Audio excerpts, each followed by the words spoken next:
let's go to Orlando. 10 days to go until Disney. 9 days until Disney. 8 days until Disney. 7 days until Disney. 6 days until Disney. 5 days to go. 4 days till Disney. 3 days till Disney. 2 days till Disney. 1 day till Disney. We're going tomorrow.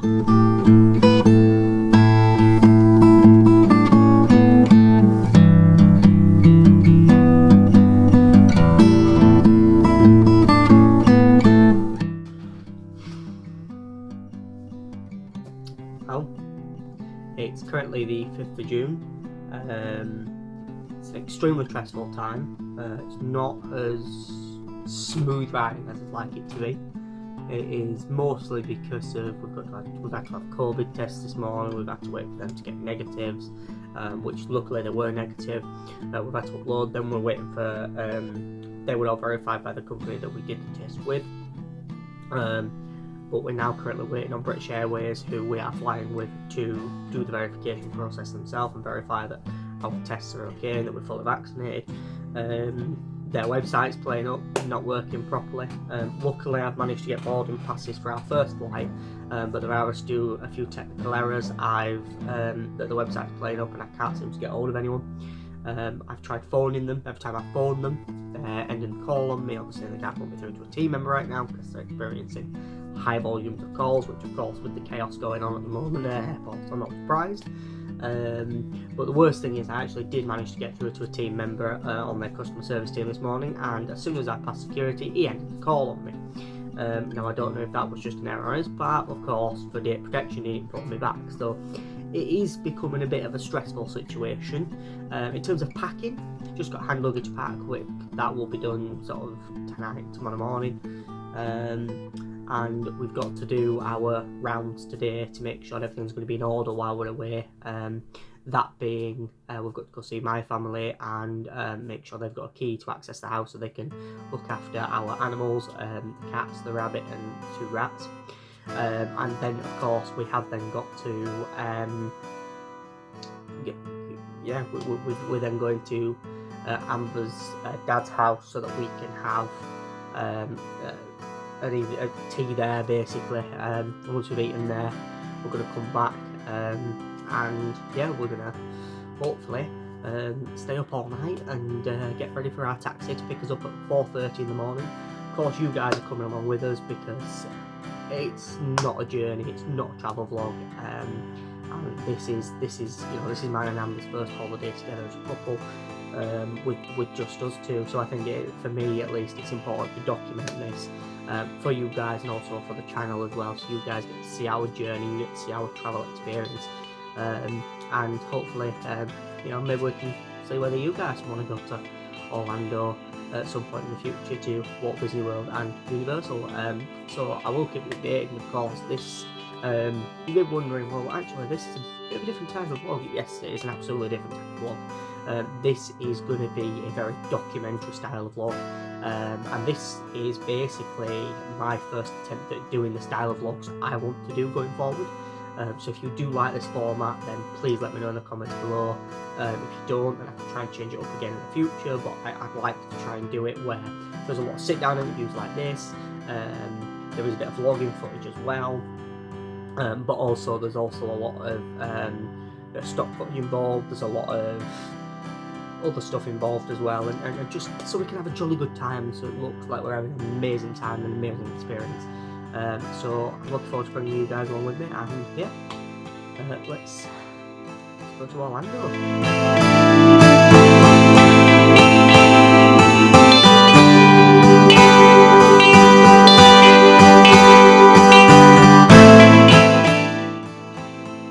After a week of packing our cases and Amber kindly finishing off ironing some of our final bits of clothes to pack, we got ready for our trip.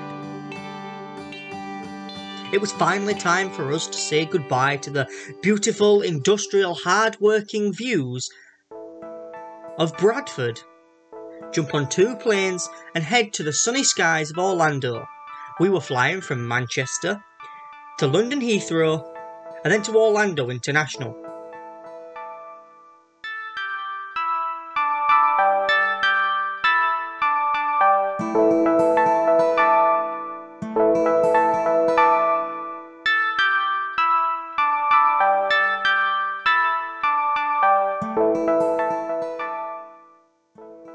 And of course heading for Orlando, Florida.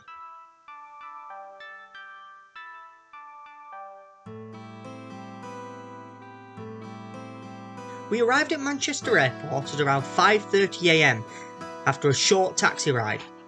After a short flight we flew to Heathrow where we boarded a British Airways Boeing 777 jet.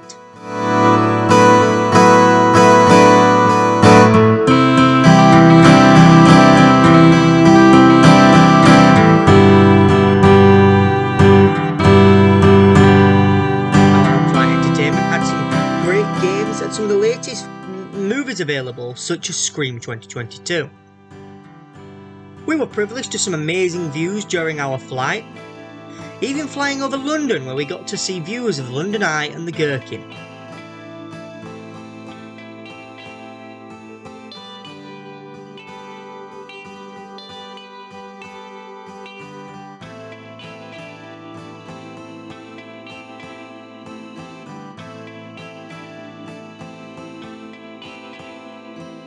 The food on our plane was great. We got to have a meal which included Mexican chicken and Cajun potatoes, as well as often being given a drink of tea, coffee, juice and water. As we flew over the skies of Canada, we saw some great views of the country and headed south to Florida.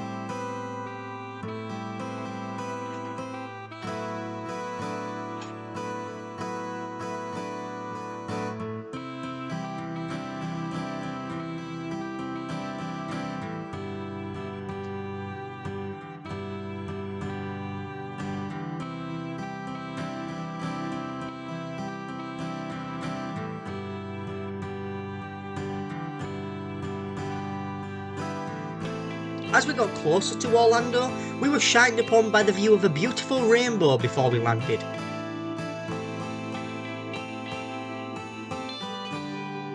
Eventually we got into our cab, jumped to our hotel and headed to Magic Kingdom in Walt Disney World, where we went on 2 rides, the Haunted Mansion and Peter Pan's Flight.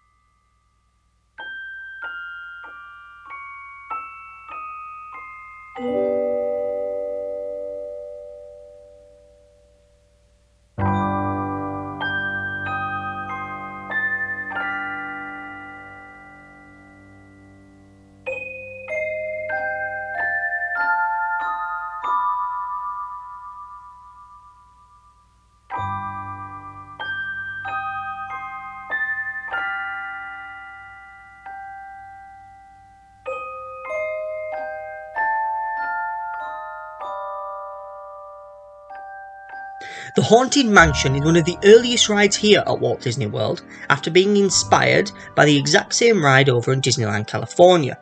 The ride is known as an Omnimover Dark Ride, and as such means that the wait time is often lower than average.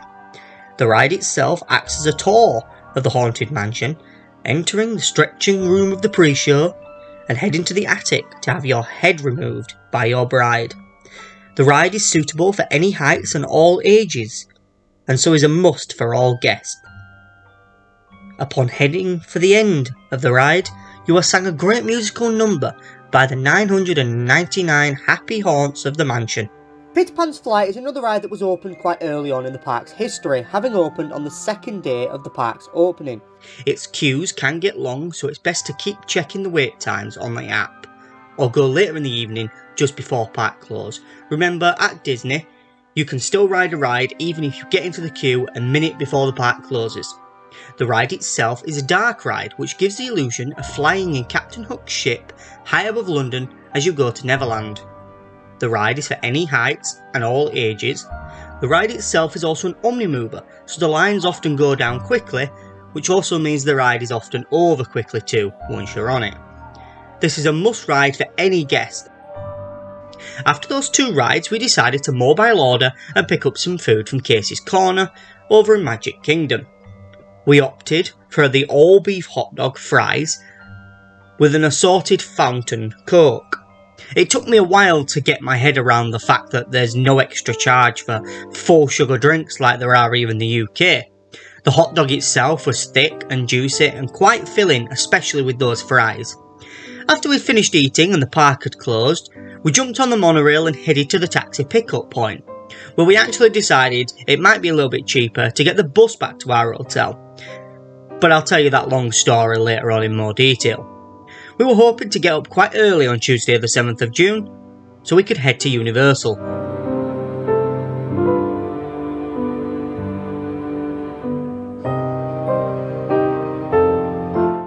After we woke up and got ready, we jumped into an Uber and headed for Universal Studios Florida. We took in the views of the park, such as the DeLorean used in Back to the Future Part 2, and of course the Universal Globe, and decided that our first ride needed to be Escape from Gringotts. So we headed over to the London section of the park, where we entered Diagon Alley.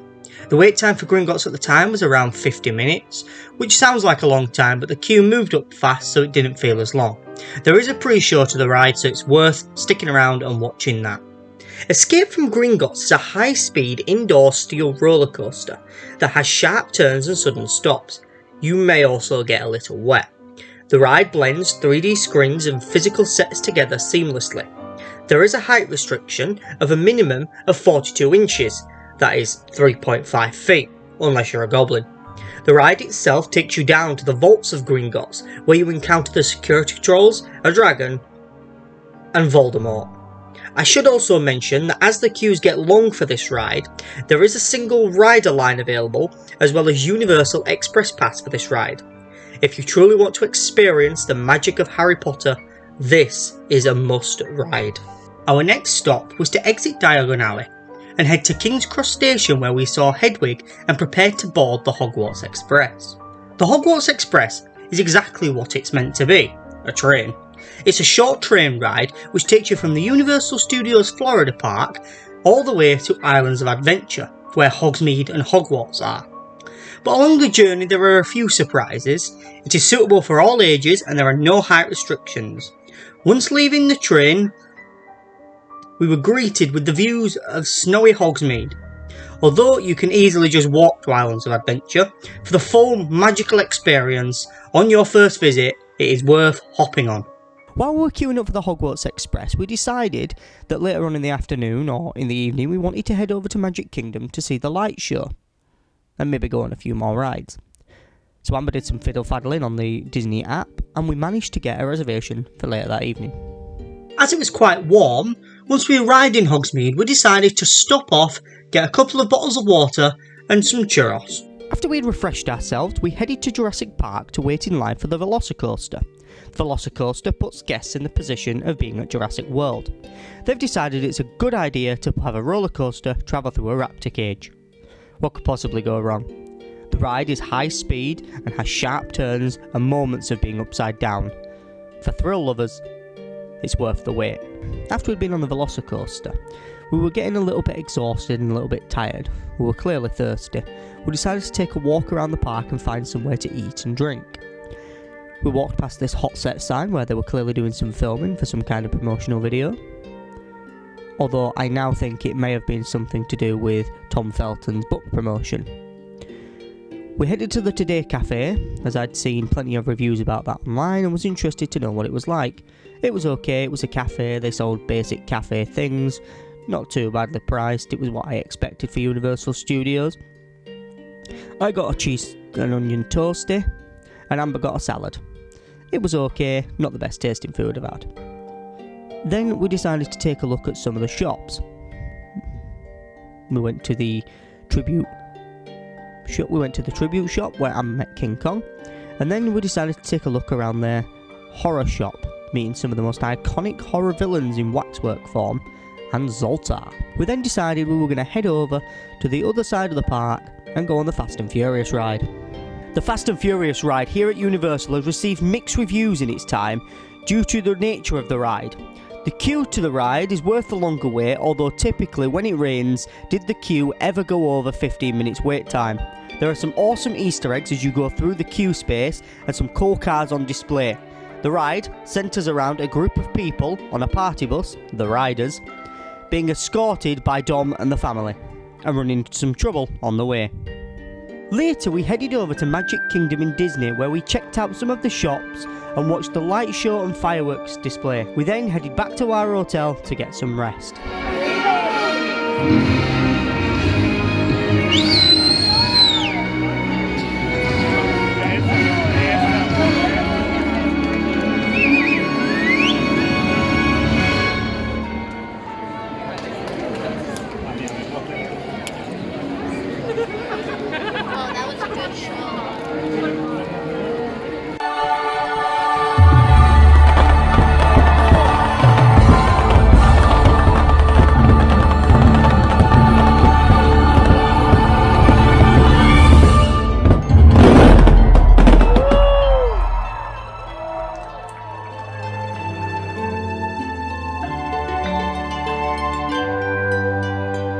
We got up a little later on the 8th of June, but headed over to Disney's Hollywood Studios to check out the park and the rides there.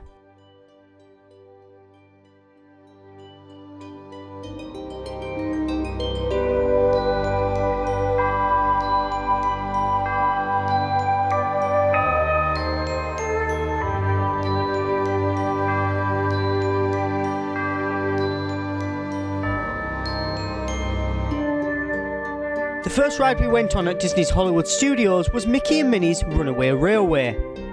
It had the shortest queue at the park at the time. The ride begins with a small pre-show which involves a cinema screen. You then board a train and take a trip to see Mickey and Minnie on their adventure. Whilst we were on the ride, some of the animatronics stopped working and the ride stopped momentarily.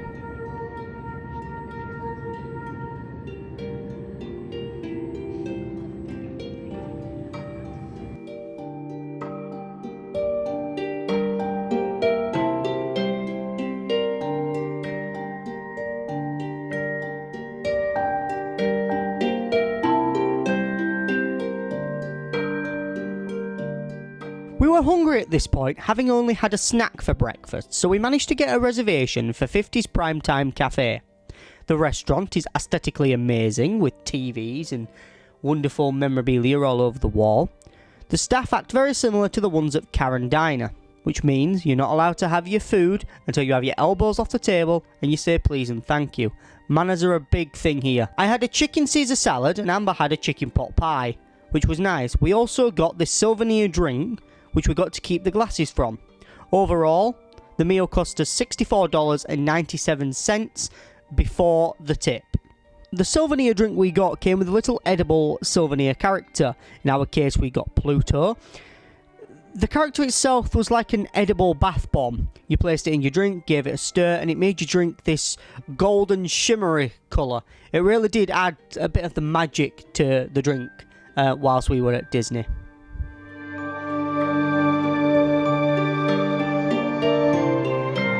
Took some stirring to get the shimmer to appear, but once it had, it looked gorgeous.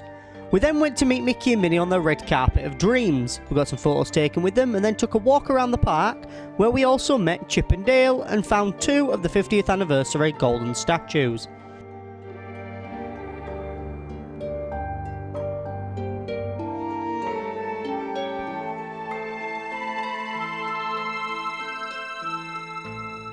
We then decided to take a further walk around the park and check out some more rides.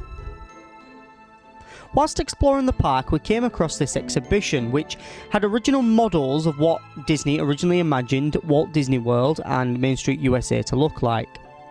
Amongst the exhibition were artifacts and certain memorabilia, including Walt Disney's first school desk, or one of his first school desks.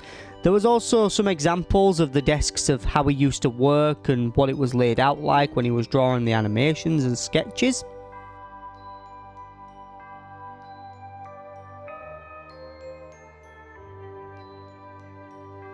As well as some old Disney memorabilia. There's also one of Walt Disney's desks and statues.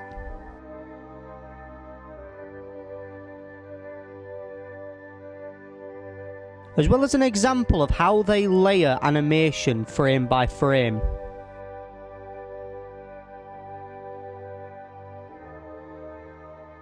There's some interesting looking memorabilia from old Disney films.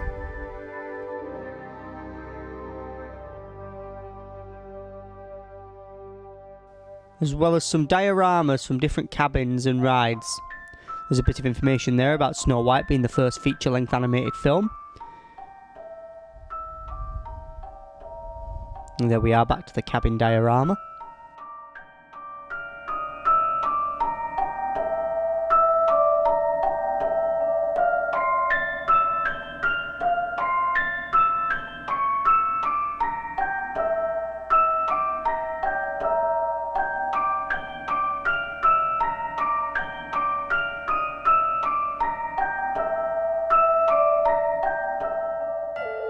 This was a prototype figure for the Dancing Man.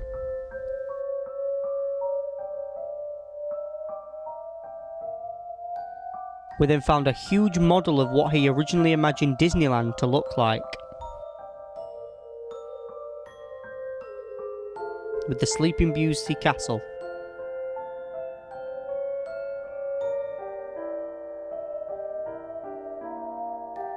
This here is a model of Adventureland from Disneyland in 1954.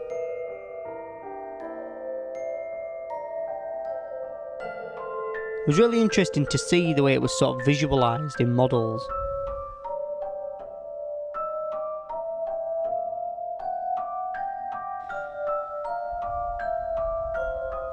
Here's a model of Paradise Pier.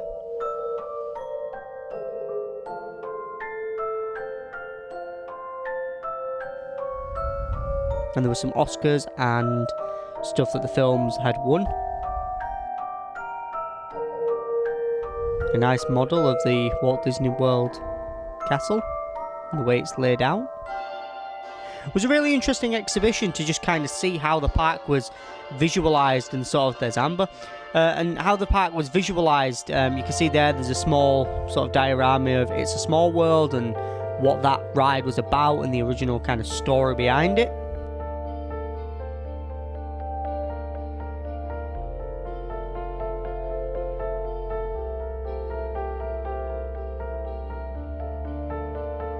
This here is actually one of the earliest animatronics of Abraham Lincoln, which can be seen in the Hall of Presidents.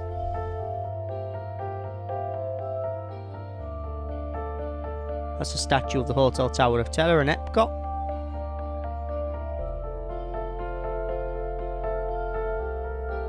And here was just a bit of information about Disney Wish, their cruise line.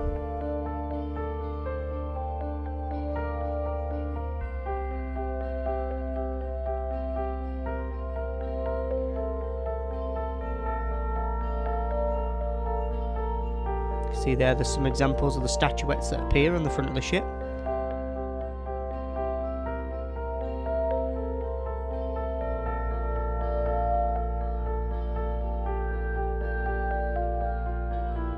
We then decided that the queue was short enough to go visit Sully from Monsters Inc. So we queued a little bit. It was interesting the way that they portrayed you as you walked in. Unfortunately, his hands were too big to sign. As we exited, we found these costumes from Disney Descendants. Of course, you can see the costume there, worn by the late Cameron Boyce from Descendants 2 in 2017. They also had a lot of the costumes from Steven Spielberg's West Side Story. You've got Bernardo and Anita's costumes there. It's a fantastic film. I did go and see it whilst it was in the cinema, so it was interesting to see these costumes, but more so to see Maria and Tony's very iconic costumes, especially Maria's kind of white dress. And it's interesting because Rachel, that played Maria in that film, will be playing the live-action Snow White.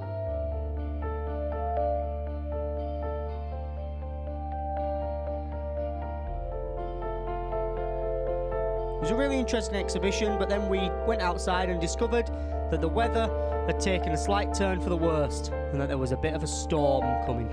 So we took some cover near Indiana Jones. As the weather got considerably worse, we decided, like many others, to take shelter on Star Tours. I'm not going to go into what the ride actually is, but essentially you take a tour through the stars with C-3PO and R2-D2. After Star Tours, we decided to queue for an hour and a half for Rise of the Resistance. There's some interesting Easter eggs as you queue and a wonderful pre-show. Incoming transmission from Ray.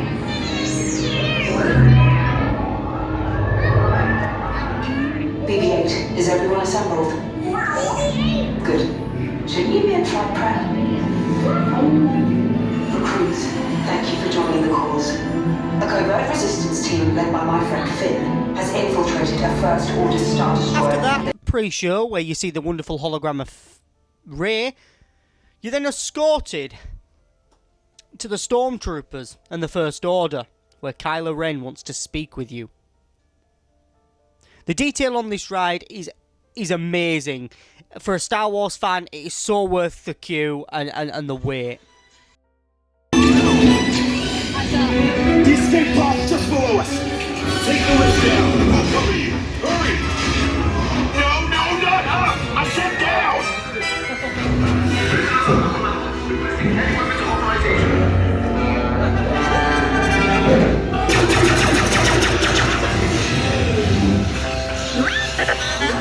This does not look good. Try to find another way down to the escape pods. The Resistance will attempt to rescue the prisoners. They have neither the resources nor the courage to engage us. You underestimate their conviction. Raise the shields! Shields? I see no evidence. Now! Sound the alarm! All personnel to their stations! Sir, the prisoners have escaped. How brave, but ultimately hopeless. There's no way. Some of the animatronics on this ride, especially of Kylo Ren, are absolutely amazing and very detailed in their movement as well.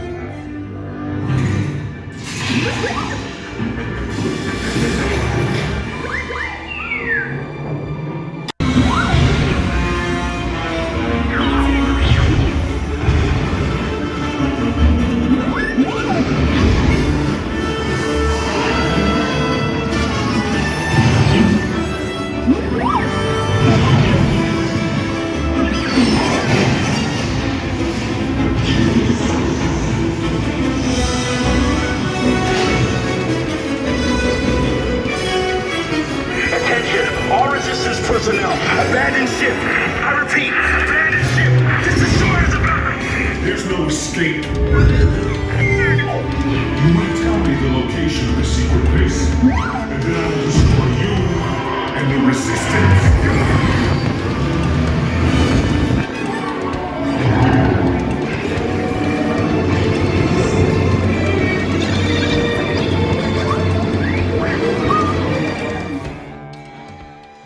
As you can see, at that point, it decides to drop, and I had to stop recording. After we'd been on Rise of the Resistance, we decided to check out the actual local area where the ride is based, because there is a whole Star Wars land at Disney now. We decided to take in the local atmosphere, the way they've kind of built all the facades and you know, all the different fronts of the rides. They've even got an alien marketplace, which walking through this really did make me feel like I was the Doctor and Clara walking through the alien market in the Rings of Akaten. So just the detail they've put into this is beyond phenomenal. You know, there's restaurants, there's shops, there's little, like, tiny little, like, not monsters, but little, almost like life within the market to really make you feel that these, you know, they're living creatures that exist within this Star Wars world. And you know, they do a very similar thing. You know, this was really cute because it was like sleeping cat thing, but it was, you know, it was moving a little bit, and it had like its own little teddy paw. It was just the detail that they've got in this area was just absolutely amazing to me. And just to walk through it and take it in, and Of course, you have the Millennium Falcon over there as well, which is the ride, which is the Smuggler's Run. Now, that wasn't a ride me and Amber actually ended up going on, and that was mostly just because of the time we had available. Also, the queue for it was so long. We were lucky to get on Rise of the Resistance, to be honest, as usually that is quite a long queue. Just because it had rained, the queue kind of went down a little bit. We jumped in it, and it was better than being outside in the rain because we got absolutely soaking wet. You know, we had ponchos as well, but Smuggler's Run, you know, just seeing the Millennium Falcon there, you know, I do like Star Wars, but I'm not a huge Star Wars fan. I did, of course, have to try blue milk while I was there because it's not Star Wars if you don't. It was a weird tasting drink because the texture was weird and it was like a lemon flavour. We then decided to head back over to Hollywood Studios, where we went on Aerosmith's Rock and Roller Coaster. Which is a ride that has sharp turns and upside down moments, but a really fun roller coaster. Plus, my name appeared on the poster as we were queuing up as well. We then decided to watch the light show, which celebrates the history of Disney films. And just standing there, seeing those projections and around those people, it really truly was a movie magical moment.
Thursday the 9th of June, we decided to check out Epcot. We entered the park, seeing the orange monorail, which I believe by this point we had already gone on. I was trying to count how many times we went on the different coloured monorails. I can't remember how many we went on in total, but we did manage to actually get on quite a few of them. Of course, as we entered the park, we were greeted by the big ball. And then we went over to the French district of Epcot and saw these wonderful garden sculptures of Beauty and the Beast and Ratatouille.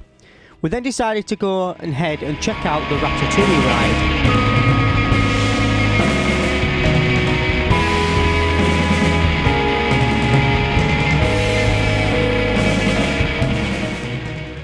Of course, as we headed to Remy's Ratatouille Adventure, we got in the queue, but it was really warm that day, so I kept having to drink water and keep myself hydrated. As you enter the ride, there's a wonderful queue area that makes you feel like you're actually a mouse on a large roof.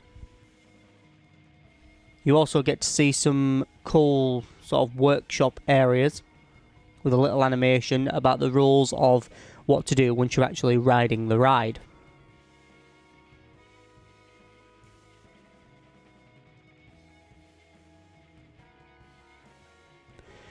The ride itself kind of tells the story as if you are Remy and you're going through the kitchen. The ride blends 3D animation and screens together with physical movement. Suivez-moi, je vous prie.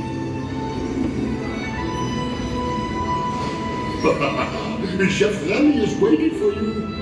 This way.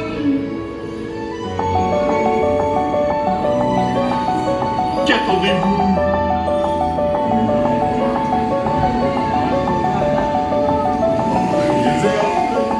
Les invités pour le dîner.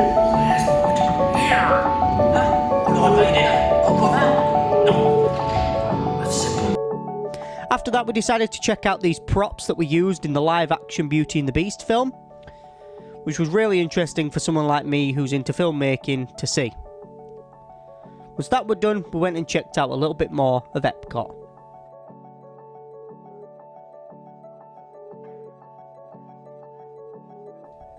Once we'd been there, we decided to go and check out some more areas in Epcot. We headed over to the Japanese area to look at some of the architecture there and see what was on the menu in the local area. We also got some photos taken. Then we headed over to the American area to see what was going on at the American Adventure. They actually had an exhibition to do with sort of jazz and soul at the time. We did check that out, I believe, but we then decided to head over and check out some more areas in Epcot.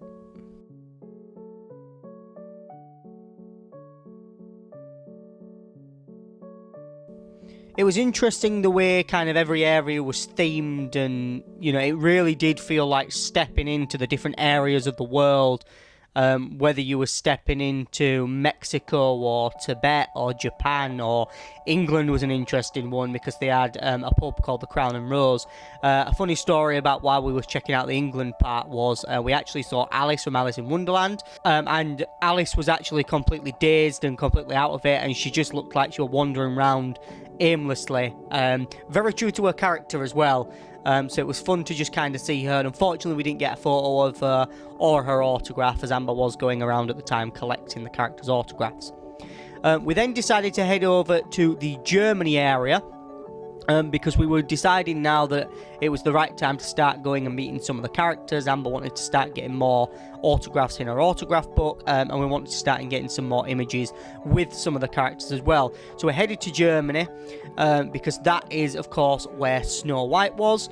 There was a cool little train set there, which was quite interesting to see. I did enjoy that. I don't know, it was just cool seeing all the little buildings and little train.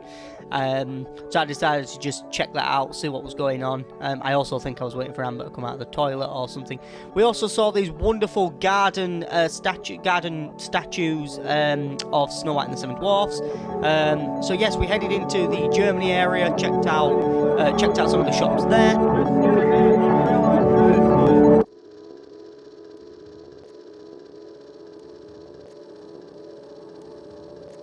Went to see what else was going on, and then we actually went to meet Snow White because Amber wanted a picture with her. You want a picture, let me pose for you now.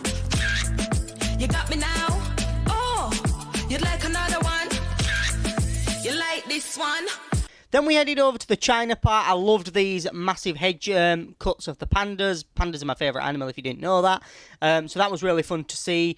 We then grabbed some food. I can't remember how much it cost, but it was actually quite nice food, to be honest. It was good to have a bit of a Chinese meal. We went and checked out one of the local shops within that area. And then we decided to head over to the Norway part. And as we got close to there, we realised this was, of course, where Arendelle was, where the ride Frozen Ever After was, which, of course, we had to go on because we had some very special stuff planned in Arendelle. Once we were in Arendelle, we did, of course, ride Frozen Forever After, which did take around about 80 minutes of queuing time. Whilst we were in that, I also did some fiddle-faddling to try and get us a spot on the afternoon reservation for the Guardians of the Galaxy ride. And also, we then went and queued up to meet Anna and Elsa, as we needed a very special video from Elsa. Hello, Ash. This is Elsa. Sending warm hugs your way. Hopefully sometime soon we can have a snow day together. So of course we had to get that video there for my sibling Ash, because they are a big fan of Elsa. We then saw this weird looking lizard. I decided to get a video of it. And then of course we saw Winnie the Pooh. Amber did want to get an autograph from him, but unfortunately he was too busy playing with butterflies, and so instead we got a little sticker from him. We then headed inside Imagination Land, where we met Joy from Inside Out, and even saw Vanellope from Wreck-It Ralph. We then decided to take a ride on the Figment ride, just to see Figment. Smell, touch, coochie coochie coo, and taste. Taste my chicken. Can I go? Please, please, please. No, I don't want you out of my sight. Out of sight? Okay. Come on, everybody. Here we go. Figment, you are not to interfere with the tour. Our first stop is the Sound Lab. We'll begin by testing your hearing with a series of tones. Left ear, right ear. Left, right. What? This is odd. Hello? Hello? Who is this? It's Figment! Figment? I thought I told you not to interfere. But you've got it wrong, Doc. It's not about listening with your ears. It's about listening with your imagination. Now I've completely lost my train of thought. No, you haven't. It's over here. All aboard. Woo-hoo! Next stop, imagination. For every sound your ears are hearing, 1,000 thoughts can start appearing, and each of us imagines different things from just the sound. Your mind has wings. After we'd been on the Figment ride, we realised that the Hotel Tower of Terror over in Hollywood Studios was down and temporarily closed. We jumped on the nearest Skyliner we could and headed over to Hollywood Studios so that we could try and be first in line for the queue so that we could get on it as soon as the ride reopened.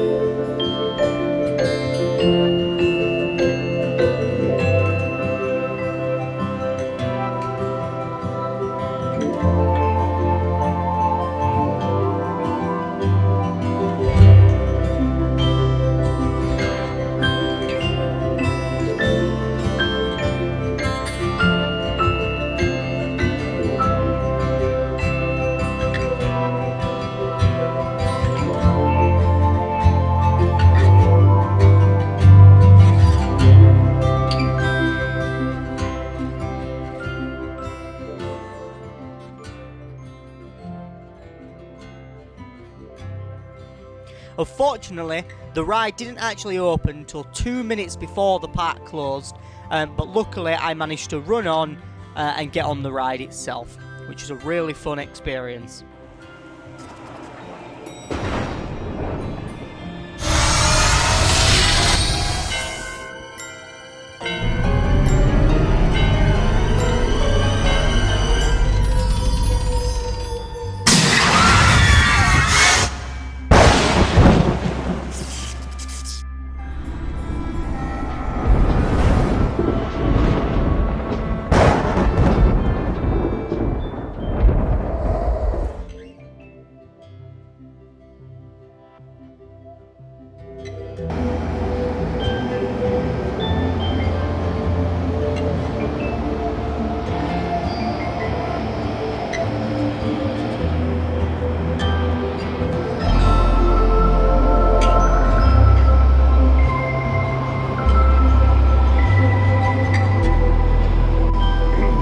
Morning guys, how you doing? I realised that I've been here nearly 5 years now, and I realised I've not actually recorded any of this vlog style stuff. All it's mostly been is call shots and stuff like that I will obviously I've been narrating over. So I thought I'd do a bit of a vlogging bit. After all, this is supposed to be a new style of vlog, a documentary style vlog. So it's currently 8 AM here. Which means it is about 8, 9, 10, 11, 12,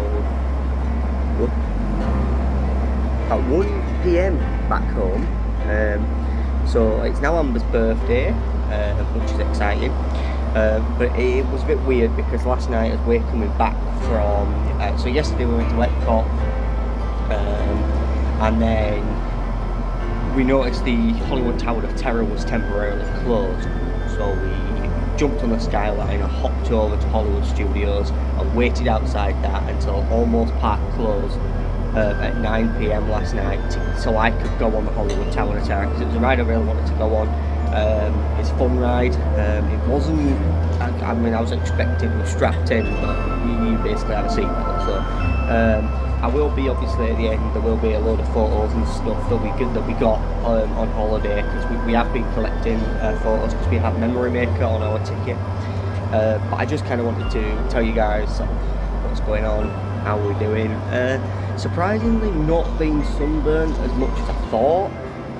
We've been putting factor 50 on every day anyway, but the only bit that I'm actually sunburned is on my leg, slightly at the back of my leg, and I think that was actually because we were wearing sunscreen, but that day it decided to rain really bad, which we used to our advantage to get on the Rise of the Resistance ride at Disney Hollywood Studios.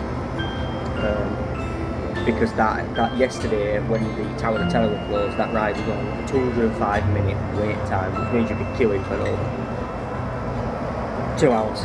And it's something that I wouldn't want to be doing. I just wouldn't want to be queuing for that long. When you're in the queues for that long, in the heat that you're in, your feet start aching, you start sweating.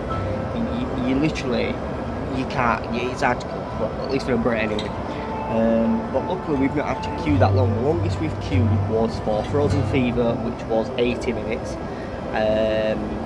We queued in a long queue for the Aerosmith Rock and Roll one a couple of days ago at Hollywood Studios, and that one took a little bit of time, but I think that was actually because the staff member on the inside wasn't letting as many people in from the outside as she should be.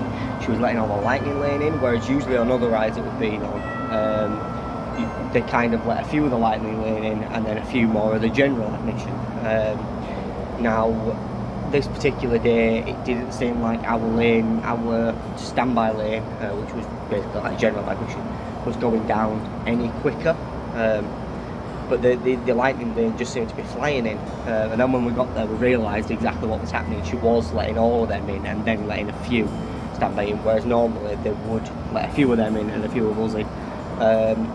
So anyway, we managed to get on the ride after a long wait, but our feet were aching. It was a fun ride, and last night after I got off the Hollywood Tower Hotel, Tower of Terror, the Twilight Zone Tower of Terror, after I got off that, and I came back out, Amber says, do you want to go on the Aerosmith one again? So I was like, yeah, why not? So it was supposed to be a 35-minute wait.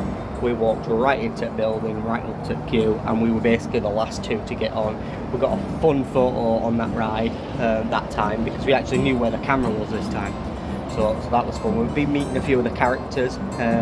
So yesterday we met Elsa for my sibling Ash, who was obsessed with Elsa, so we had to go meet Elsa, and Elsa was kind enough to record a special message for Ash as well. So that was really nice of her. She was really nice to me. I really liked the dress she was wearing. She was wearing the new white one from Frozen 2. We met Snow White yesterday, we met Duck yesterday, we've met Mickey and Minnie already, although we did see Minnie again yesterday in her traditional red and white spotted dress, which was fun. We saw her in a pink dress the first time, ready for a star-studded spotlight on the red carpet. We have met Mickey, and he was in his Fantasia costume with his wizard hat and red robe, which was really cool. Who else have we met? We were going to meet Aurora yesterday, Sleeping Beauty. Unfortunately, by the time we got round to France again, where she was, she'd gone in. Mulan just kept sort of coming out for 5 minutes, and then the line had closed and she was gone again, so we never got to meet Mulan. And Alice from Alice in Wonderland, we walked past her in the English Pavilion at Epcot yesterday, as soon as we kind of got into the park. So that was one of the first ones we walked past, and we never stopped off at it. As beautiful as it was, we never stopped there because we're going back there soon, so there was not really much point. And they've done the best they can, but the pub won't open at 8 o'clock, so it doesn't reflect England that well. So we saw Alice, but all she was doing is sort of wandering around. She wasn't with anyone. She was, I don't know, she looked completely out of it. I presume she was in character. She was looking at all the different kinds of tea you can get, because there is a tea experience there, like an afternoon tea thing in England, which was really cool. And we also didn't meet Mary Poppins because she was behind. She was in England, but behind in like a bandstand kind of thing. And unfortunately we didn't get to meet her because by the time we got there she'd also gone, which wasn't the end of the world. But today we are doing Magic Kingdom for Amber's birthday. We've got up early. We're going to be getting a taxi there as early as possible, because one thing I've noticed about the hotel we're stopping in, it's good. It's a really cheap taxi to Universal, which we're going back to on Sunday because there's a few rides we missed. But Disney, there's just no way getting to and from Disney without using an Uber. Now, in Bradford, where I'm from, Uber is one of the most expensive things you can use because you'd rather use a local taxi rank because they seem to be cheaper. Here, there aren't really any local taxi ranks. The taxis that are big here are called Mia's Taxi. Now, Mia's Taxi charge $40 for the same. Well, actually, it cost us. It was cheaper for us to go from Universal to Disney to Magic Kingdom than it was for us to get from Magic Kingdom back to his hotel. And bearing in mind that Universal's right up that way, which is right over there, and Disney's is right at the other side of the hotel, right down there. It was about $40 and some cents to get from Universal to Magic Kingdom. And to get from Magic Kingdom to his hotel later that night, it was $48. So that was an absolute waste of a taxi. I think they deliberately just charged more, and I think it went on the time of day as well, because it was after 11 PM, because we had stayed for the fireworks and light show. But to actually use Uber, it's only about $20, $18, which in UK money is fantastic, because it's only about £15. So it's equivalent to me getting a taxi from the city centre of Bradford to my house. Well, not my house, but Amber's dad's house. It's quite it's a relatively close distance. It's not miles away. But yeah, so today's Magic Kingdom Day. Today we're going to meet lots of more characters. There's plenty of characters in Magic Kingdom. There's parades and stuff that we need to see yet. And to be honest, we haven't actually done a full day in Magic Kingdom yet, like we thought we would. And I think that's just because we've been trying to focus on the different parks. Tomorrow on Saturday we're doing Animal Kingdom. We'll see what happens if we get Animal Kingdom done in the morning. We'll see what we do in the afternoon. And Sunday we're on about heading back to Universal, so that we can experience the movie, the movies. We're also thinking about going to see the new Jurassic World Dominion, which is out today, June 10th. So because that film's out today, we are actually thinking about heading. Sorry about that. There was a security guard on the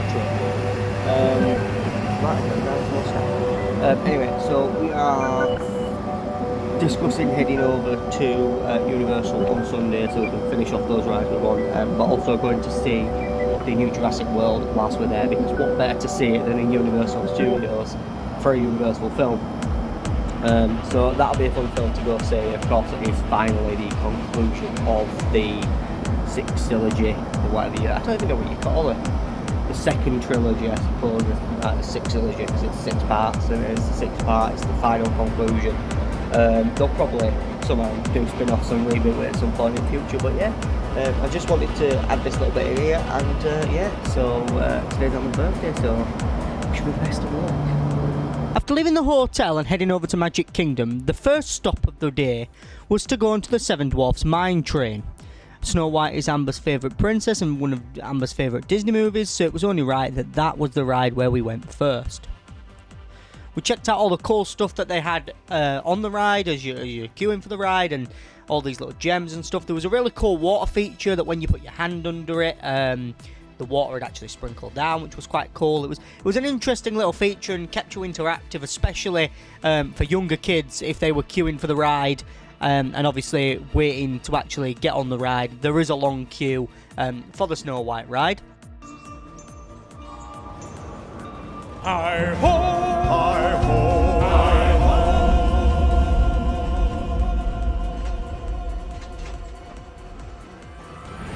Hi-ho! Hi-ho! It's home from work we go! Hi-ho! Hi-ho! Hi-ho! Hi-ho! Hi-ho! And then we tried these 2 Snow White ice creams. After our ice cream, we decided to go and queue for It's a Small World. We then went on Big Thunder Mountain.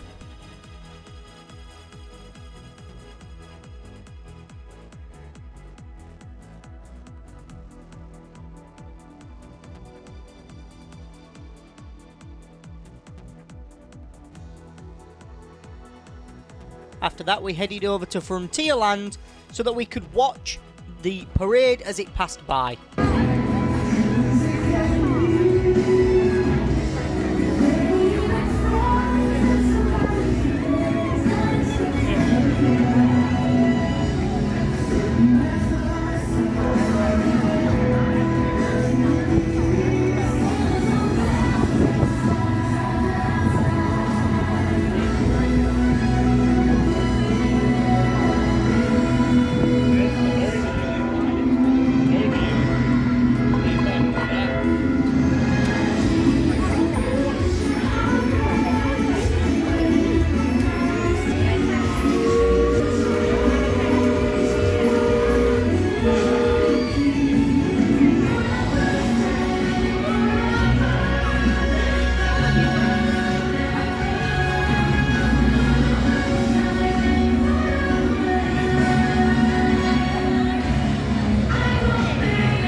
He's totally left Pinocchio behind.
We headed over to Tomorrowland so that we could check out the People Mover and some of the rides there.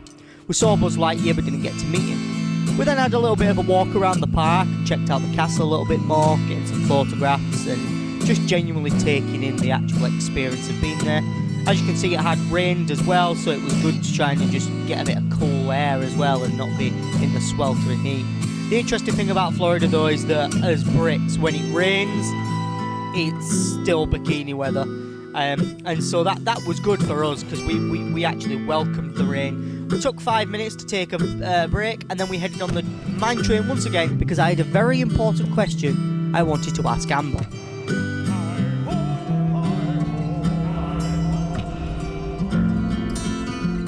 Under the moonlight and the fireworks coming from the castle, I asked Amber a very important question. I asked Amber if she'd marry me.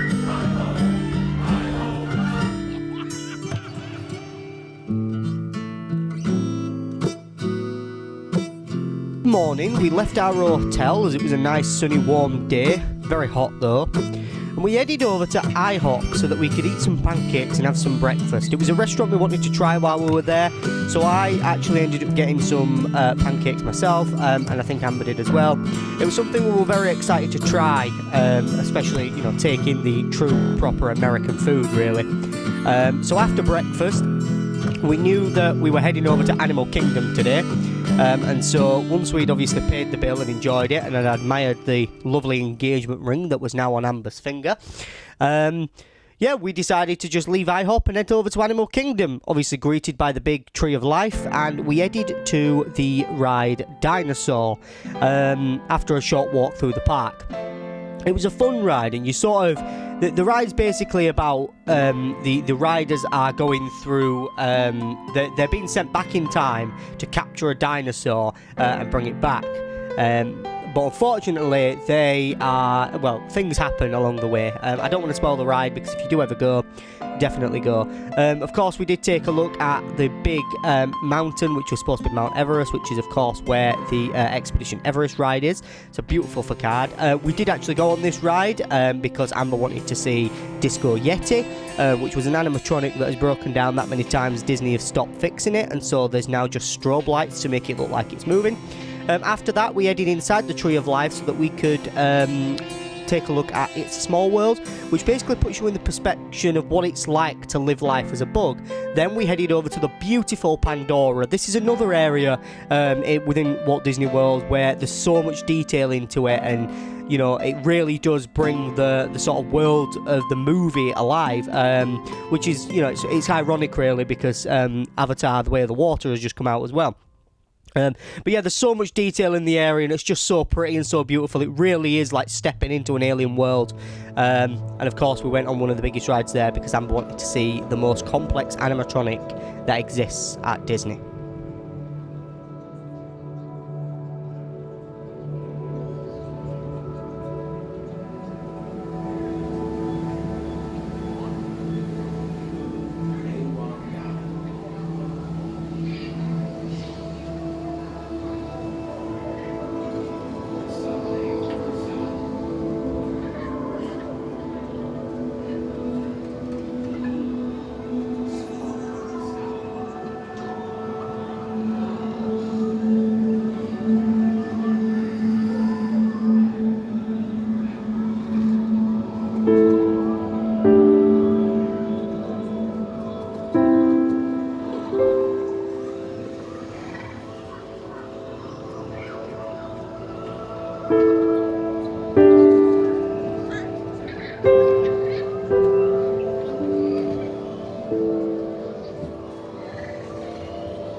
Hey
guys, what's up?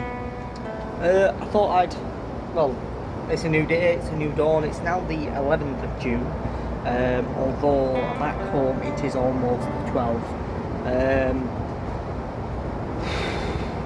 For those of you that follow me on Twitter and Instagram, you will probably already know this by the time this goes out, by the time you're watching this. If you don't follow me on any social medias, then I strongly advise that you do, but if you don't, then I would just like to tell you that I've got a bit of news.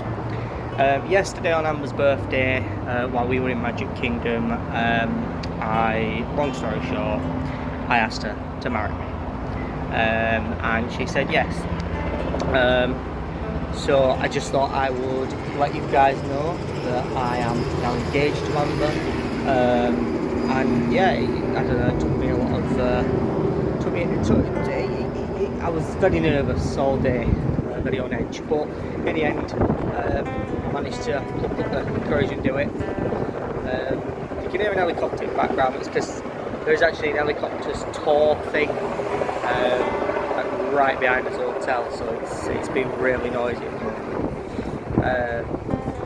But other than that, it's not been too bad. It's just been a little bit one of them more than all, bit warm, bit tiring more than all.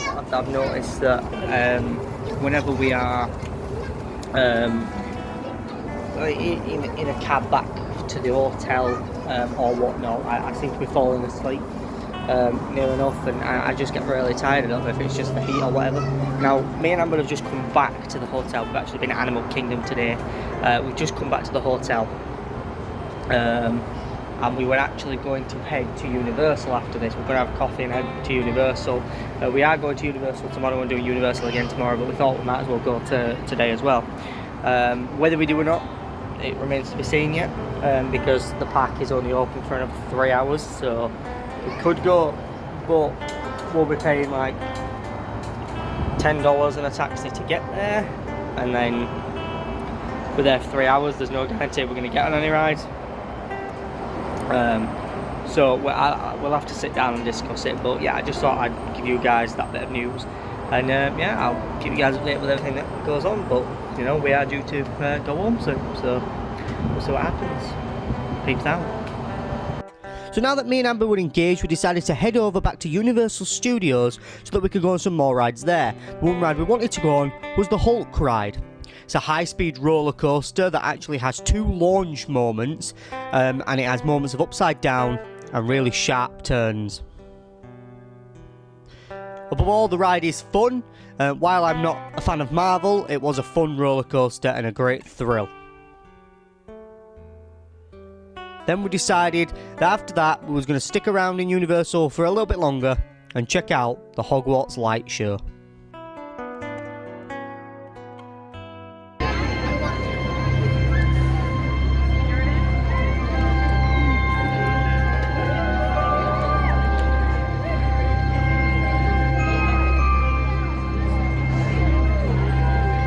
Good evening. I'm the Hogwarts Sorting Hat. There's nothing I can't see. So try me on and I will tell you where you ought to be. You might belong in Gryffindor, where dwell the brave at heart. You might belong in Hufflepuff, where they are just and loyal. Or yet, in wise old Ravenclaw, if you've a ready mind. Or perhaps in Slytherin, those cunning folk use any means to achieve their ends. So, just try me on, and I will tell you where you ought to be.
Morning guys, it's actually our last day here today.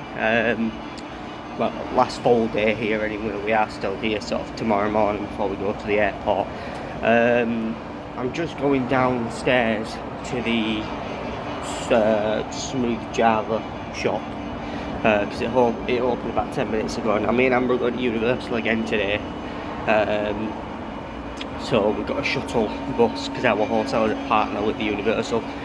So we've got a shuttle bus coming at 7:30. It's currently 6:50-ish. So we're going to get on that and we're going to go up to Universal quite early. But then this afternoon we're thinking of going to Volcano Bay, which is Universal's water park, which we've not done any water parks while we've been here, so that'll be fun. Yeah, so that's the sort of plan today. But I'm going down to get some half and half, so we can have a coffee before we actually properly set off, and actually do something.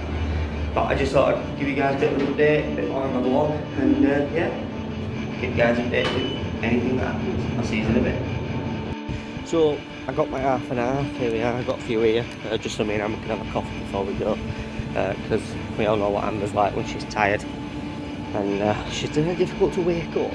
So coffee normally does the trick.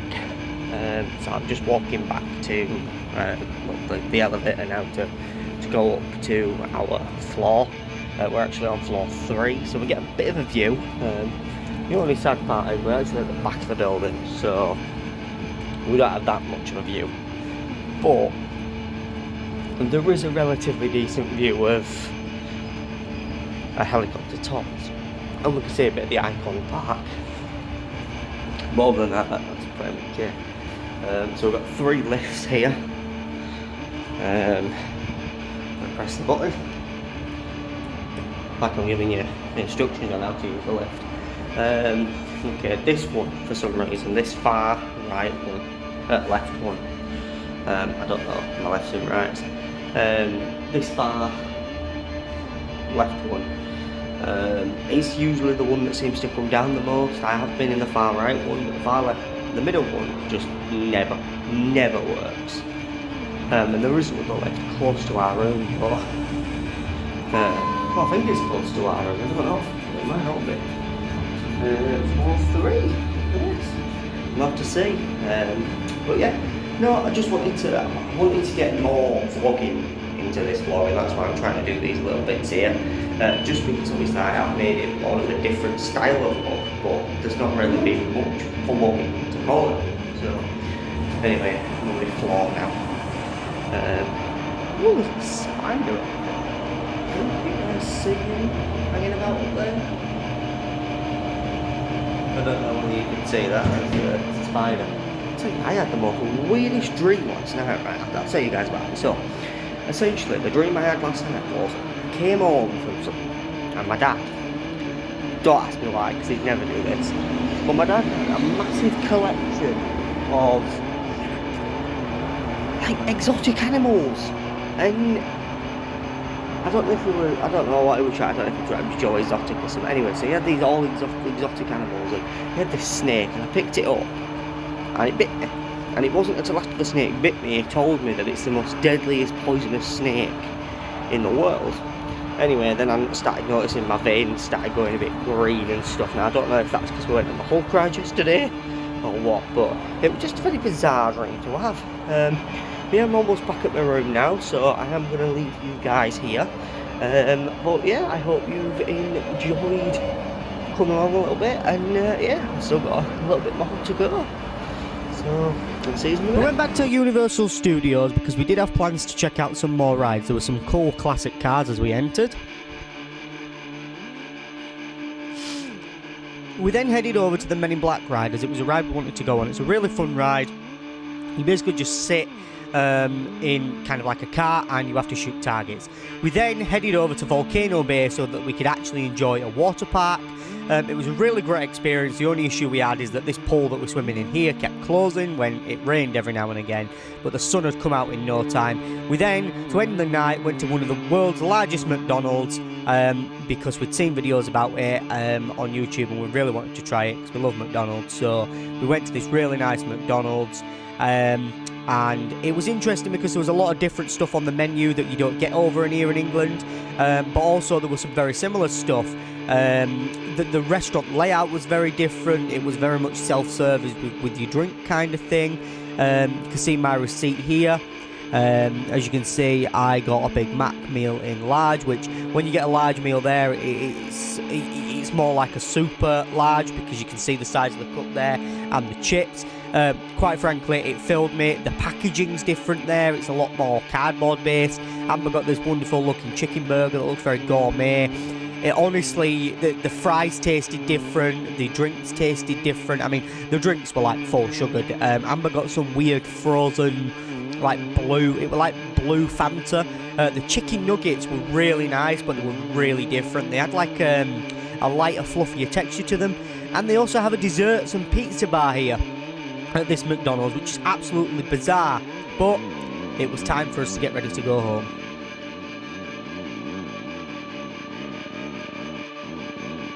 Alright guys, that's it. We are now back in the UK. We are back in Bradford.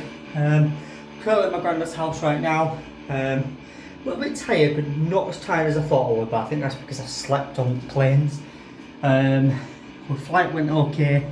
We were slightly delayed taking off in Orlando because there was an engineering issue. Once that was resolved, we got off up into the air. Of course, I am going to be doing a little bit more of a sit down sort of review of the holiday kind of thing at the end of this video. But yeah, I just kind of wanted to say we touched down. We got back to Bradford about half an hour to an hour ago now. We're currently waiting for Amber's dad to come and pick us up to go to his house so that we can pick up Amber's car and she can drive it back down here so we can get his cases and stuff. Other than that, yeah, it's good to be back. But I will be honest with you, we went to Volcano Bay yesterday and it's all well and good. You know, you get to enjoy the nice hot water and enjoy the sun. Except when you put sun cream on and then you get in water, it comes off. And, well, except when you got sun cream and you got water, the sun cream sort of comes off. So you end up in a position where you get sunburn. And when I say I'm sunburned, I mean my arms aren't as bad as they were yesterday. But my shoulders, I'm not going to show you because it'll turn this video into like a R-rated 18. Just because of the gore. But basically, my shoulders are blistered. Quite bad yellow pus because of the sunburn. And I need to deal with that because I actually can't lift my hands sort of above here without it hurting. Which was difficult when I was going through the scanner at the airport, and you have to sort of stand like that with your hands above your head, and I was trying to tell him, well, I can't get my hand that high. Yeah, I didn't even realise my shoulders were blistered until then. But yeah, just what I wanted to say. Yeah, we've touched down in the UK, we are back, and we're ready to get back to it. Still got a bit of time off work before I go back to work now, so we're going to Whitby one day with my dad because he wants to go to Whitby, so we're taking him to Whitby one day. Possibly might go to Liverpool one day as well, not sure yet. I love Liverpool, so I probably will. There's a new exhibition for Doctor Who there as well, which I want to see. And yeah, other than that, I've got a bit of editing to do. I've got to edit this, and I've got a lot of screenwriting and stuff to do, and a bit of filming to do as well. So, well, yeah, I'll keep you guys updated with everything that happens. But for the vlog sections of this video, this is the vlog bits. But of course there will be another sit down almost review of the holiday before the credits. So I hope you guys have enjoyed from me currently, and I'll pass you over to Future Kean reviewing the holiday. So guys, it's Future Me here, and the holiday. It was an amazing time. I think we made lots of memories. I think we had a great time on holiday as a whole. It was nice to enjoy the hot weather, which ironically have just come back and Britain's in sort of the midst of a heat wave. But other than that, you know, you do need sun cream over there, especially as a Brit doing Orlando, Disney and Universal in Orlando, and it's it was a very fun experience. We enjoyed ourselves so much. We absolutely would go again. There were a few hiccups along the way, albeit we weren't quite sure about certain stuff, like was our luggage checked through? Yes, it was. Luckily, we found all that out. A lot of the times, it was more of the thing of we weren't quite sure, with it being my first time coming, and Amber hasn't been in 10 years, so she was sort of a child last time she went. So to go as an adult and as a couple, we were very much. There were a lot of stuff we didn't know, and so we were often having to simply just ask the cast members and the team members at Universal and the cast members at Disney. They're all so wonderful. They're doing an amazing job, and you know they deserve a raise for how hard they work every day to make sure that everyone has a fun and exciting time at Disney. But with that said, here are my top 10 tips to give you if you're a Brit doing Disney and Universal Orlando. So, tip 10. Wear flat shoes. Make sure they fit properly, make sure they're not going to rub the back of your heel. Just wear flat shoes. You're going to be queuing for a while, you're going to be walking a lot. So make sure you wear something that's comfortable. I often found that actually my trainers that are slightly raised at the heel, from being on my feet so long, it was a case of that we would actually, you know, we were often, like, our heels were aching more than the front of our foot. So wear flat shoes, because and as a little bonus tip attached to this, take plenty of breaks. So I guess this is like 10.5 or 9.5 in a way. Take plenty of breaks, sit down, relax for a moment, and then go on your next ride. Often we found going on the rides with the shorter queues, we were just doing, or going to see a show, we were just doing like the Hall of Presidents, for example. We often found ourselves doing that just so we could rest our feet a little bit. There's plenty of benches around, there's plenty of seating available. So just make sure you're taking plenty of rest and sitting down and letting your feet recuperate. Number 9, take more money than you'll think you'll need. So we took a large amount of cash, and then we also had some money on our card as well. Now, if it hadn't been for that money on our card, we probably wouldn't have had enough money while we were over there. And that was mostly due to unforeseen expenditure. And now we actually didn't stop inside Disney itself. Next time we probably would stop at a Disney resort.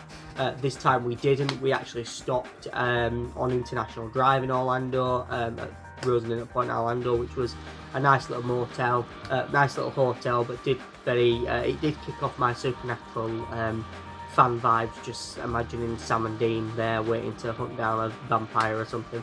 But other than that, yeah, make sure that you take more money than you think you need because of travel expenses, for example. We often found that we were getting taxis every day.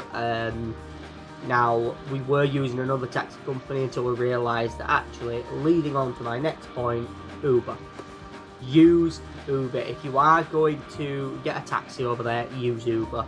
Although the prices do go up varying on the time of pickup, so I would actually suggest either leaving the park early and maybe leaving at sort of 6, 7 when the park closes at 9, or leaving the park later be that you actually go and get in a queue at a few minutes before park closes, and by the time you've queued for that ride and been on it and left the park, everyone else has had a chance to get out, and at that point it's not necessarily peak time, as the Uber company would call it, and so the price might be slightly cheaper. So we often found that to get to Universal in the morning at around about 8 o'clock, 8:30, ready for the park opening at 9, we were actually finding that it was costing us about $10 a day to get there, and we actually found that it was costing about $13, $14 to get back. But our hotel was close to Universal. In Disney, it was about $20 to get there in the morning, but often coming back, it ended up being $25. There were times when we paid over $40 for a taxi to come back, and that was because we didn't use Uber. I'm going to tell you the little sort of bus story a little bit later on. But essentially, we actually wouldn't. The reason we spent so much on taxis was at one particular time, it cost us $10 via Uber to get to Universal from our hotel. Now, Universal and Disney are a long stretch of road apart. They're a wide way apart. So it's $10 from our hotel to Universal. So our hotel is quite relatively close to Universal. Then to go from Universal to Disney, it cost us about $38, $40 or something like that, which we expected it to be that high just because we knew the distance. But normally with Uber, we were paying like $20-ish to get back to get back to our hotel from Disney. On one particular night, we decided to use a different taxi company, and I won't name the taxi company because you know they're everywhere over there. I won't name the taxi company because I'm not going to slam them, but I'm just telling you my personal experience of it. We actually went from Magic Kingdom back to the hotel, and it cost us $44.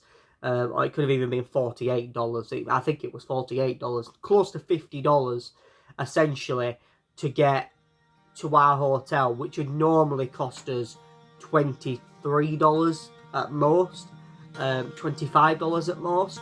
So it was a little bit interesting that taxi company charged us so much for a taxi, and after we got out, we were just like, yeah, we ain't doing them again.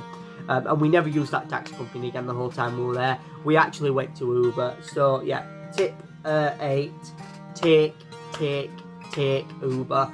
Make sure you've got the Uber app on your phone. If you are going to get taxis or cabs anywhere, if you've had a little drink in the parks and you don't feel comfortable going home on the bus, then absolutely make sure you've got Uber on your phone, because it's a lifesaver to get around Orlando. And we actually found that that scared me a little bit there. We actually found that they were all quite friendly people. We were often having quite nice chats with the Uber drivers over there, and it was weird for us, especially because we were coming from a place where, at least in Bradford, Uber is probably the most expensive like taxi service you can get, and often a lot of the local taxis, especially for short rides as well, like it's you know, it might be like £3.50 to get from here to Tesco's, and that's just because it's the first mile. So whereas an Uber might cost about $5 to $8 for that journey, £5 to £8 for that journey over here. So we often, and I actually mentioned to one of the Uber drivers over there, I said it's ironic because where we come from, Uber is probably the most expensive taxi service you can use, and in Orlando it just seemed cheaper, and I think that was because they didn't have the monopoly market share like they do here. Uber are massive over here, and a lot of taxi companies, a lot of taxi drivers in the UK are also employed by Uber as well as another taxi service. And so yeah, it was interesting to see that Uber was the cheapest over there. Tip 7: eat outside the park, snack inside the park. If you're gonna go for a big meal, if you're gonna go for like you want to get full and have a full meal, eat outside the park. There's loads of restaurants on International Drive. There's Denny's, there's Pizza Hut. and you're going to save so much money. You know, get your breakfast in IHOP, which of course we did one day, and that cost us $30. If we'd have gone to a restaurant in Disney and probably bought something quite similar, it'd have probably been $30 for a lot less. But snack inside the park, absolutely. We often found ourselves eating all beef hot dogs that usually came with fries, or we would have ice creams or nice little treats in the park, like funnel cakes kind of thing. So often we were snacking in the park, and then we'd come back and we'd get something from the shop inside our hotel. So yeah, eat outside the park, snack inside the park, especially when you go to Epcot, because Epcot is food galore. For any food enthusiast, Epcot is food galore. There is so much different food to try, and yes, it's good to at least have a little bite and a nibble of all the different stuff, but maybe go for the stuff that you really want to try. Maybe not do them all, unless you've obviously taken that extra money and you really want to spend out and, you know, go big or go home. And then of course there is another little fun thing that you can do there. We didn't do it, but we saw a lot of other people doing it, and that's drinking around the world, where you actually go to all the different pavilions around the world in Epcot, and you have a shot at everyone. The only question is, do you start or end in Mexico? Because tequila is lethal. My next tip is get Memory Maker / Photo Pass. Now unfortunately we didn't actually have Photo Pass for Universal, so I didn't really get many photos at Universal, but Memory Maker on our Disney ticket was absolutely amazing. Every ride we went on without even touching it, it picked us up when we were on there. I got loads of photos on the rides. A lot of the Disney as well, they also do like magic videos for some of the rides as well, which of course has been, you guys have ever seen some of those of us there.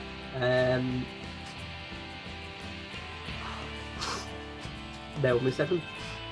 Yeah, so of course you guys have seen some of us there. The Magic Maker, the Magic Memory Maker was an absolute memory maker. It really was a memory maker. I do know that they are offering like a wall of memory sim at the moment, which you can purchase. We didn't, but just to be able to go up and, you know, you can they scan your Magic Band or your ticket. Oh bless me, hang on. Yeah, so they scan your Magic Band or your ticket, and then they'll take photos of you wherever they're situated. There's lots of photographers situated around the park, situated around the park, especially in front of the castle, in front of the Epcot mall. Oh, blimey. So there's loads of photographers all around the park. You can find them. We've got some nice photos in front of Expedition Everest. We've got some nice photos in front of the castle at night. So it was awesome to be able to make all those memories and have them on your phone. And as soon as those photos are taken, pretty much they upload, especially when you get them taken with characters as well. And a lot of the characters, they have photo boxes as well, so you just tap your band on the photo afterwards, and the ride photos as well. And then you have up to 30 days after the photo's taken to save them to your phone, and you have those photos permanently to do with as you will. My next tip is don't use buses in Orlando. If you're going to Orlando, you're doing Disney and Universal, don't use buses. We actually had a very not traumatic but bad experience of using buses, and a local taxi driver did actually say to us, yeah, our bus service is trash, don't use it. Essentially the story was, we the day we landed, we went straight over to Disney. After we'd got at our hotel, checked in, dropped our stuff off, we got a taxi to Disney. We then decided, actually, do you think it'd be cheaper to get the bus back? We got told to get on the 300 bus, because it goes past SeaWorld, which I knew SeaWorld was relatively within a bit of a distance to our hotel, but it wasn't that close apparently. So yeah, we got on the 300 bus, and he said, oh, I'm not going to charge it because you need to get on the 350 bus because he goes past SeaWorld. And I was like, okay. So we got on the 350 bus, and he told us to get off at SeaWorld to get the number 8 bus to go back down International Drive to get to Rosen Inn at Porton, Orlando, which was the hotel where we were stopping. So that's exactly what we did. We got off the 350 bus outside SeaWorld, and the number 8 bus never turned up. Yeah. So the number 8 bus never turned up. Nope. Oh, bollocks.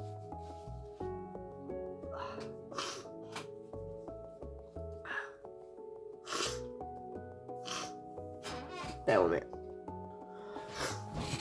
So we got off the bus and we were waiting for the number 8 bus. Long story short, the number 8 bus never turned up. It got to 2:30 in the morning and me and Amber were stood there. And back in the UK, that was about 6, 7 in the morning. And we just wanted to get back to our hotel. We were tired because we'd had a long plane ride to get there. We just wanted to get back to his hotel. There was a 7-Eleven on the corner over the road. So we crossed the road. Of course, you can't jaywalk over there because you get fined for it. It is illegal over there. Unlike the UK where you can just run across the road at any point you want in front of a cop car and it's fun to do. Anyway, so we went into this 7-Eleven. Now, for some reason, our phones weren't allowing us to make calls. I think it was something to do with not having a safety buffer and with having a safety buffer on his phone and not having, although we had minutes, we weren't able to, there were data roaming charges essentially. And so we weren't able to make any outgoing calls unless we had internet, and we were in the middle of a random street at night. We had no idea where we were. We actually found out we were on Central Florida Parkway, and we were on the 7-Eleven there, and we needed to get back. We couldn't even Google for the taxi company. There weren't really anyone around. And so we actually went into the 7-Eleven to see if they had like a phone booth or something where you could phone a taxi. They didn't. However, the nice gentleman inside the 7-Eleven actually said to us we could use his mobile. So we Googled on his mobile because he obviously lived and worked there, so he was always making calls and stuff there. Eventually I managed to get hold of a taxi company. And we were stood waiting for that taxi company. But actually, as we came out of the 7-Eleven, we turned to look to our left, and there was another taxi of the same company that I just phoned, but she was just parked up in the neighbourhood. So I thought, oh, well, actually, she might have ended up getting assigned to the job anyway. And he couldn't actually tell me how long it was going to be until the taxi company I phoned couldn't tell me how long it was going to be until we would have a taxi available. So we could have been there for the next few hours just waiting for a taxi. Luckily, there were a taxi company, there was a particular taxi from the same company parked up, and the taxi driver was having a little sleep. So Amber gently knocked on the window and woke her up, and just said, look, we're a bit stranded. We have just phoned your taxi company for a taxi. Would you mind taking us back to his hotel? And she was kind enough to do that for us. She took us back to his hotel. Of course, she got the payment. And yeah, we went back to his hotel and of course got up. But that's the bus story. So just don't use the bus service in Orlando. It is not very reliable unless you're sort of going in one particular way and you sort of know where you're going. While it's cheap, because it was only like $2 to basically do it, they don't seem reliable. But then again, our buses aren't that reliable up here in Bradford either. So you know, it is what it is. So my next top tip would be drink a lot, stay hydrated, make sure you've always got a water bottle.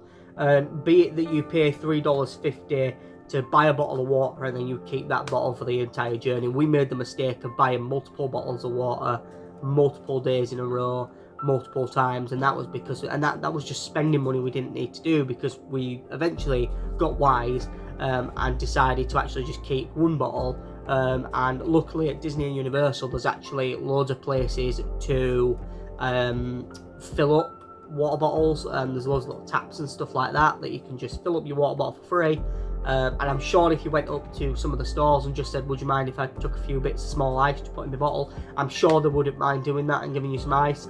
I didn't ask. I do know at Disney that if you do go, I believe if you go up to a stall and just say, can I get some cold water or ice and water, or as they say, ice water, I do believe they will give you that for free without charging you, because it's there from their taps. It's not from a bottle, a branded bottle that they're selling.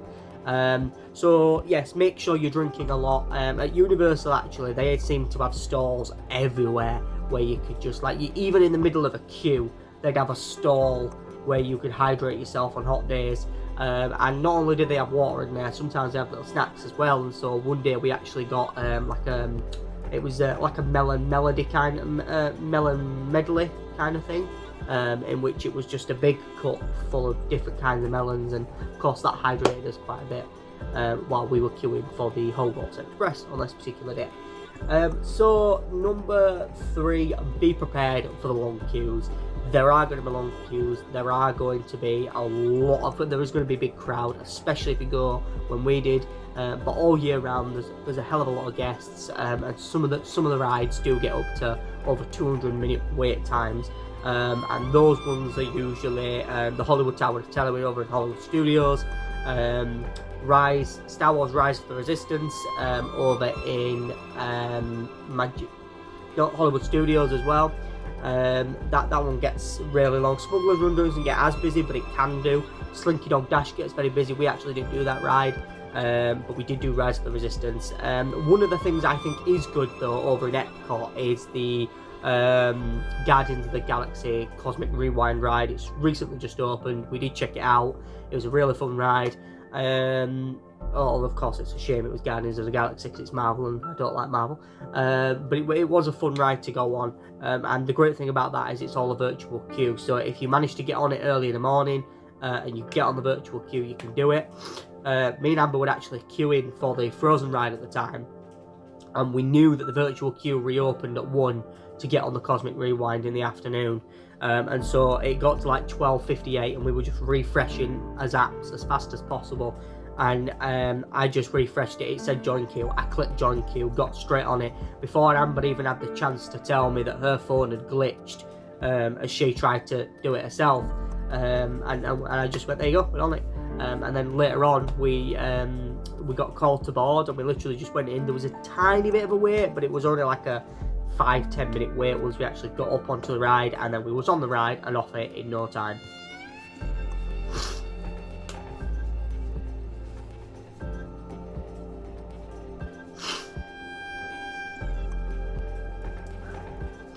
So yes, absolutely be prepared for long queues. There are going to be such long queues. There are going to be waits where you are in a queue for 80 minutes. I actually think the longest we waited in a queue was for about 80 minutes, and that was actually for the Frozen ride.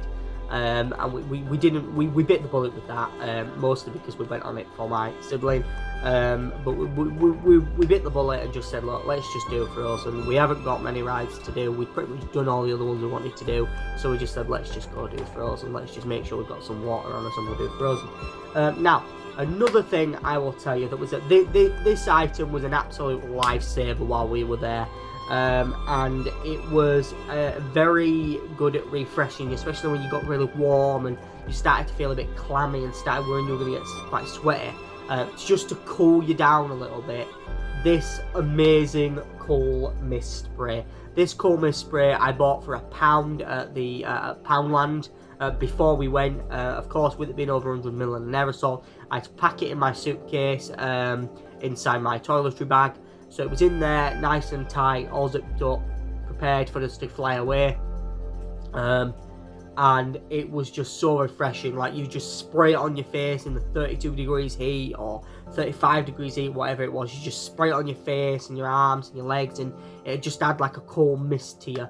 And it just felt really refreshing, and it just gave you a little bit of an energetic boost, because you really do have to stay energetic if you're doing Disney and Universal, especially as a Brit, because we're not used to heat like that.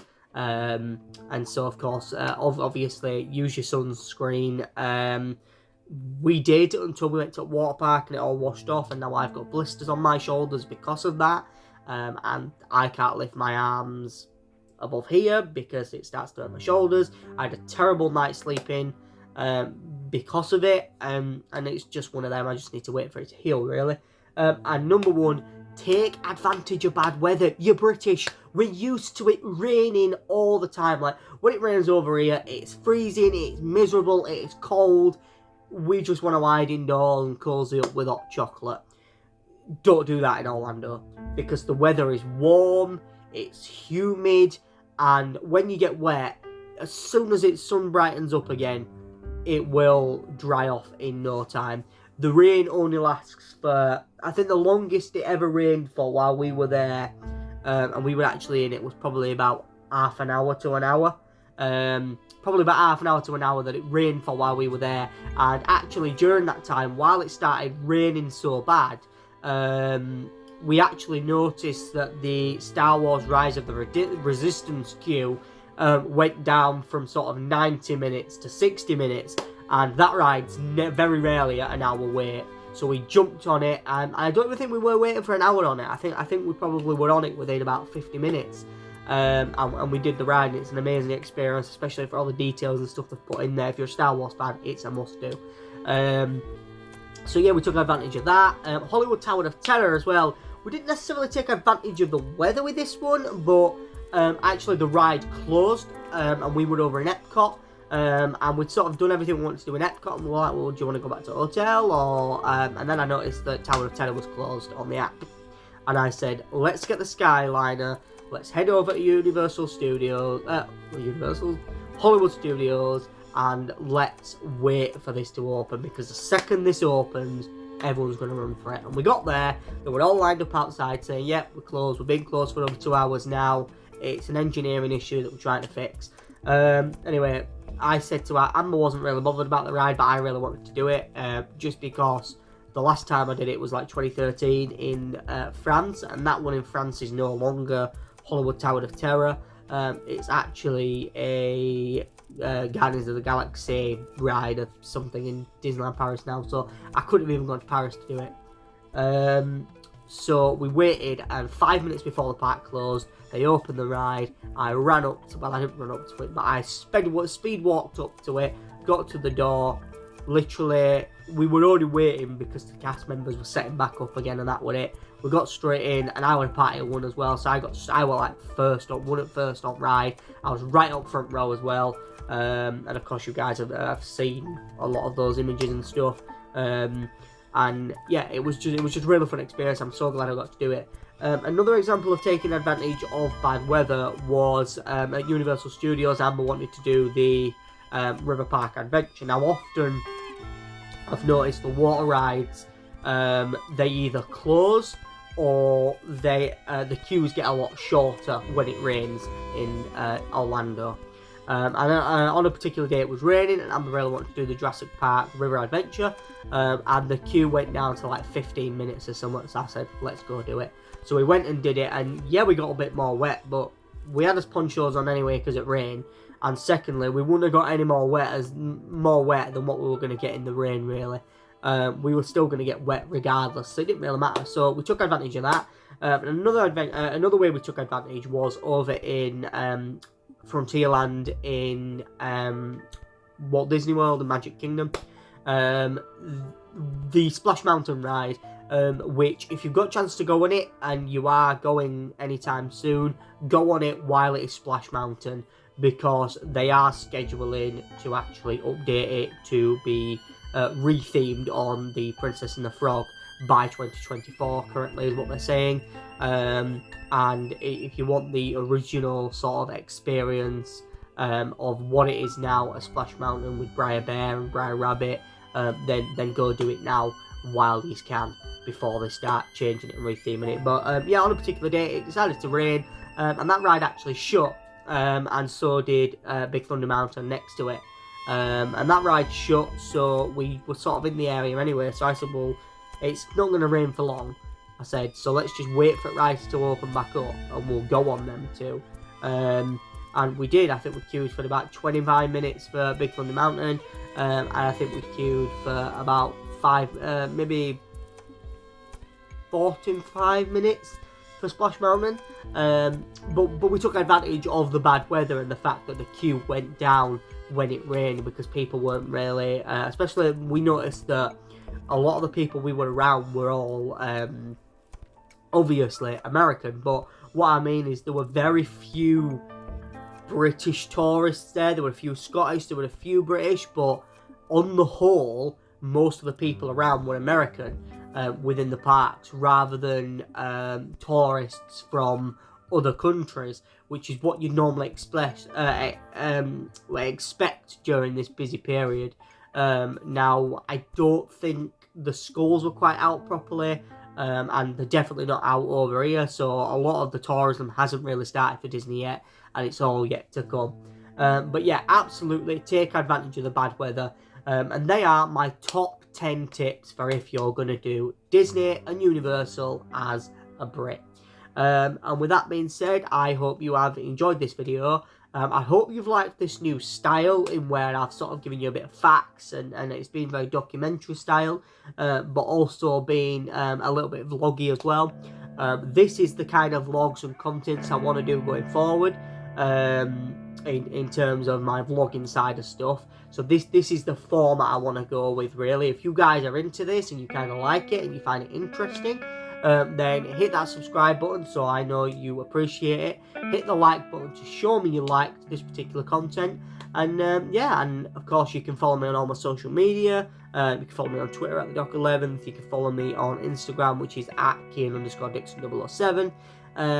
And of course you could also follow at KKD_studios.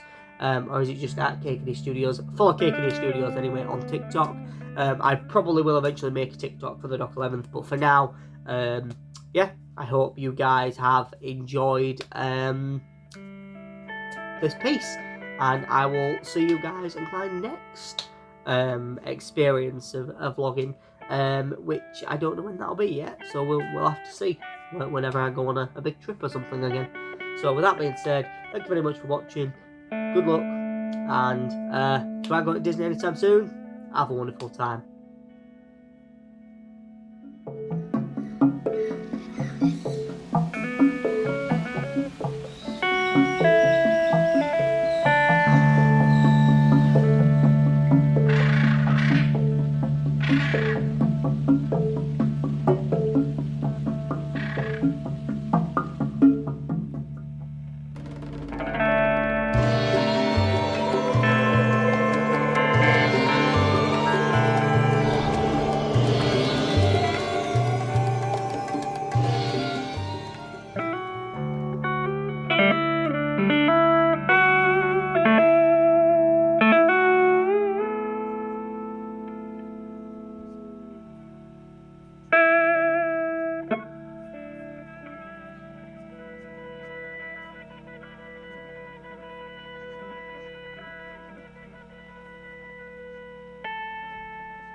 Hi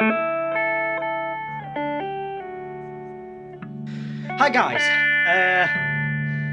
well I might as well say Merry Christmas because of course it is Christmas Day. It's not when I'm filming this, but by the time you're watching this it is Christmas Day, so Merry Christmas. I hope you have all had a wonderful 2022. Now of course I would firstly like to apologise for the length of this video.